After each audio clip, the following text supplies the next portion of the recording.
Fever is not a disease. You bring a child's temperature down. That's what you did. You brought the child's temperature down. The reason for the fever is still present. The group under 3 months of age, any temperature is great concern, and they should be checked right away. If you have a very high fever, you give, in my opinion, acetaminophen first. Use the appropriate dosage. If the fever doesn't come down to a more comfortable range, we sometimes use tepid baths. No alcohol.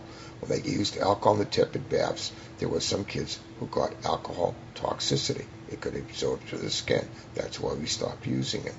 We do not use aspirin. Aspirin has been linked to a very rare disease called Reye syndrome.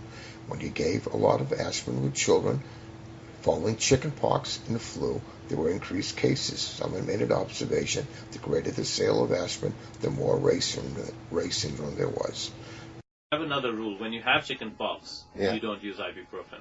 And that's because actually a study showed, similar to the Israeli study, that ibuprofen actually suppressed the inflammatory response to the point where signs of inflammation of secondary infection, again the cellulitis due to the flesh-eating group A strep, was actually masked, and the cellulitis and fasciitis.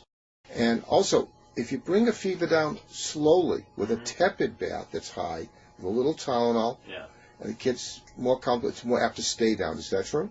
That's right. Otherwise, you do risk the rebound.